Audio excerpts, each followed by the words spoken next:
వందే మాత్రం. నేను మీ జర్నలిస్ట్ నవత. ఇలాంటి వార్తలు చదివేటప్పుడు ఆటోమేటిక్గా నాకు ఆనందం వచ్చేస్తుంది. ఎందుకంటే ఆర్థిక కారణాలను చూపించో, ఆరోగ్య సమస్యలను చూపించో, లేకపోతే ప్రేమ పేరుతోనో హిందువులను మత మార్పిడి చేస్తున్నారు చాలా చోట్ల. కానీ మతం మారిన తర్వాత వాళ్ళు మోసపోయామని అర్థం చేసుకొని సనాతన హైందవ ధర్మానికి మించింది లేదని మళ్ళీ తిరిగి గర్వాపసిలు అవుతున్నారు చూడండి. నిజంగా అది సనాతన ధర్మం యొక్క గొప్పతనం అని చెప్పొచ్చు. ఆ ధర్మంలో పుట్టినందుకు నిజంగా గర్వంగా ఫీల్ అవ్వచ్చు. ఇప్పుడు నేను ఇదంతా ఎందుకు చెప్తున్నానంటే, ఛత్తీస్గఢ్లో కూడా ఇలానే చెప్పుడు మాటల వల్ల మతం మారిన 500 కుటుంబాలు తిరిగి సనాతన ధర్మంలోకి వచ్చేశాయి. శ్రీరాముని తపోభూమిగా ప్రసిద్ధి చెందిన శివారి నారాయణలో ఈ కార్యక్రమం జరిగింది.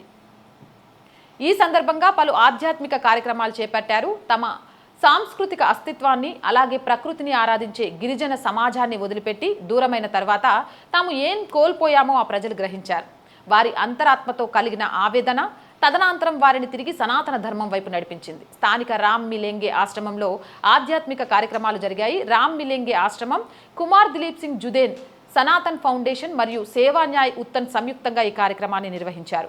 అఖిల భారతీయ గర్వాపసి బాధ్యులు ప్రబల్ ప్రతాప్ సింగ్ జుదేవ్ సమక్షంలో ఈ గర్వాపసి కార్యక్రమం జరిగింది. ఈ సందర్భంగా తిరిగి సనాతనంలోకి వచ్చిన వారందరికీ జుదేవ్ పాదాలు కడిగారు. వేద మంత్రోచ్చరణల మధ్య వారిని సనాతన ధర్మంలోకి లాంఛనంగా ఆహ్వానించారు. ఈ గర్వాపసి కార్యక్రమానికి ఎంతో ప్రాముఖ్యత ఉందని, ఒకప్పుడు తాము దూరమైన తమ సాంస్కృతిక మూలాలతో, సాంప్రదాయాలతో అనేక కుటుంబాలను అనుసంధానించే ప్రయత్నమే ఇది అని నిర్వాహకులు చెప్పారు. ఛత్తీస్గఢ్లో గర్వాపసికి సంబంధించిన అత్యంత విస్తృతంగా చర్చించబడిన ఘటనలలో శక్తి ప్రాంతంలో జరిగినవి ముఖ్యమైనవి. అంతకుముందు జరిగిన ఒక విరాట్ హిందూ సమ్మేళనంలో మతం మారిన 651 కుటుంబాలు తిరిగి హిందూ ధర్మాన్ని స్వీకరించాయి. అదేవిధంగా శక్తిలో జరిగిన శివశక్తి రుద్ర మహాభిషేకం సందర్భంగా మతం మారిన 35 కుటుంబాలు తిరిగి స్వధర్మానికి మారినట్లు తెలుస్తోంది.